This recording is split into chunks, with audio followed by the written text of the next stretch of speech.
नमस्कार. आजचा विषय आहे जगाचा खरा शत्रू कोण. इराण विरुद्धच्या अमेरिका इस्रायलच्या कारवाईनंतर संयुक्त राष्ट्रांची भूमिका आणि त्यांचं समर्थन या दोन्हींवर एकदा प्रश्नचिन्ह निर्माण झालं आहे. विशेष म्हणजे जेव्हा जेव्हा अमेरिकेनं भूतकाळात अशी कारवाई केली आहे तेव्हा त्यांनी संयुक्त राष्ट्रांच्या ठरावांची अंमलबजावणी करण्याचं निमित्त वापरलं आहे. सध्याचे अमेरिकेचे राष्ट्राध्यक्ष डोनाल्ड ट्रम्प हे एक बेफिकीर राजकारणी असल्यानं त्यांच्यासाठी नियम आणि कायदे आणि जागतिक घडामोडींपेक्षा त्यांचे स्वतःचे शब्द आणि विचार हेच अधिक महत्त्वाचे आहेत.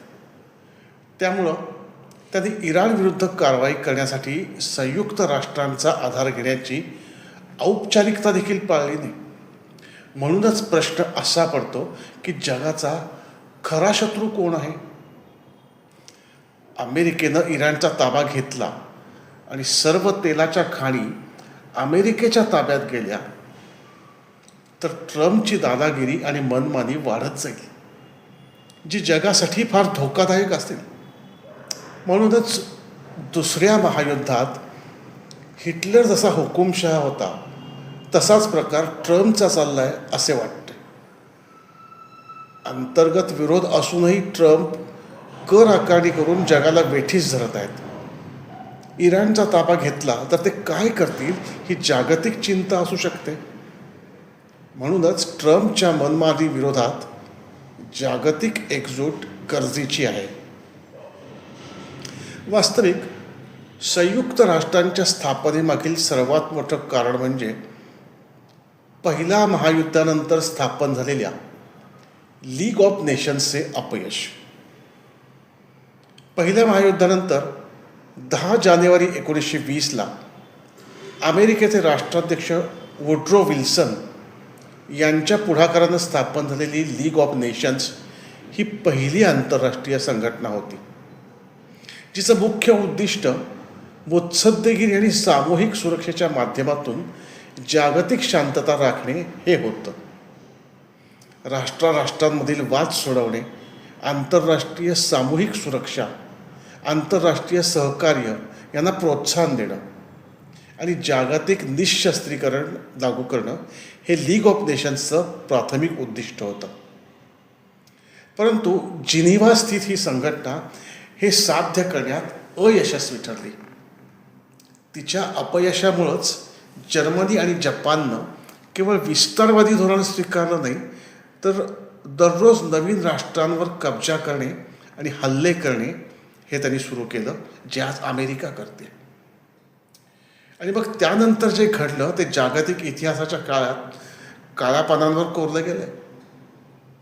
म्हणूनच 20 एप्रिल 1946ला लीग ऑफ नेशन्स अधिकृतपणे विसर्जित झाली आणि 24 ऑक्टोबर 1945ला संयुक्त राष्ट्रांची स्थापना झाली. म्हणजे अमेरिकेनं जपानवर केलेल्या अणुबॉम्ब हल्ल्यानंतर घडलेली मानवी शोकांतिका हा तिच्या स्थापनेमागील मुख्य आधार होता आणि संयुक्त राष्ट्रांची स्थापना झाली.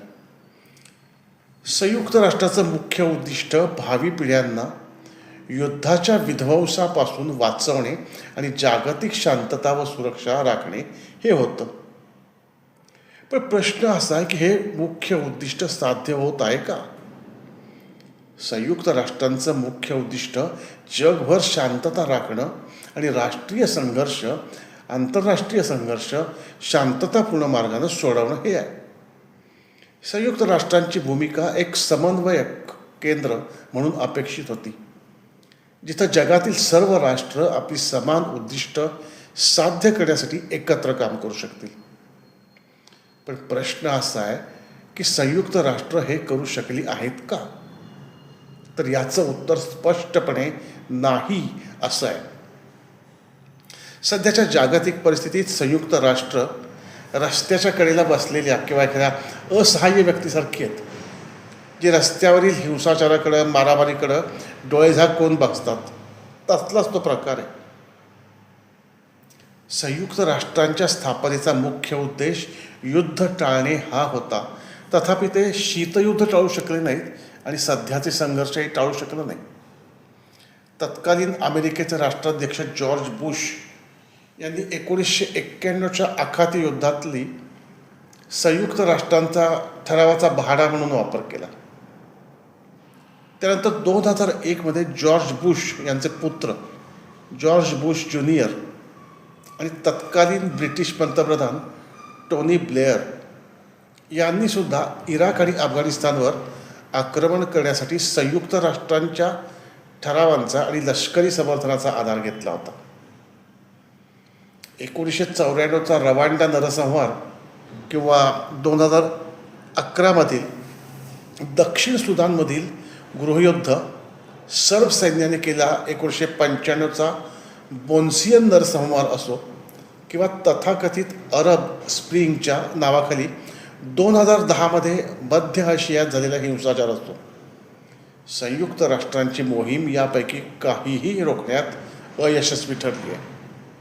त्यामुळे ट्रम्पची दादागिरी आता वाढली आहे, जी जगाला धोकादायक आहे. म्हणूनच ट्रम्पला नियंत्रित करण्यासाठी एकत्र येण्याची गरज आहे. अमेरिकेत ट्रम्प पुन्हा सत्तेवर आल्यापासून त्यांनी संयुक्त राष्ट्रसंघाला आणखी खिळखिळा करण्याचा प्रयत्न केला आहे. त्यांनी जागतिक आरोग्य संघटनेसह अनेक संयुक्त राष्ट्रसंघांच्या संस्थांमधील संयुक्त राष्ट्रसंघाचा आर्थिक सहभाग आणि पाठिंबा कमी करायला सुरुवात केली. कारण त्याचा असा विश्वास आहे की अमेरिकन करदात्यांचा मोठा पैसा संयुक्त राष्ट्रसंघांच्या व्यासपीठावरून अशा निरुपयोगी कामांवर खर्च केला जात आहे. त्याच्यामुळे अमेरिकेला काहीच फायदा होत नाही. त्यामुळं येत्या काळात संयुक्त राष्ट्रसंघाची स्थिती आणखी कमकुवत होण्याची शक्यता आहे. म्हणूनच जगभरातील देशांनी संयुक्त राष्ट्रसंघाच्या प्रासंगिकतेवरच प्रश्नचिन्ह निर्माण करण्यास सुरुवात केली आहे. म्हणून जगाचा नेमका शत्रू कोण आहे हे आता लक्षात घ्यावं लागेल. माझ्या तारांकित या यूट्यूब चॅनलला सबस्क्राईब करा, बेल आयकॉनवर क्लिक करा, व्हिडिओला लाईक करा आणि तुमच्या मित्रांबरोबर शेअर करा. आजचा हा व्हिडिओ आवडल्यास नक्की लाईक करा आणि तुमचे मत कमेंटमध्ये सांगा. पुन्हा भेटूयात. धन्यवाद.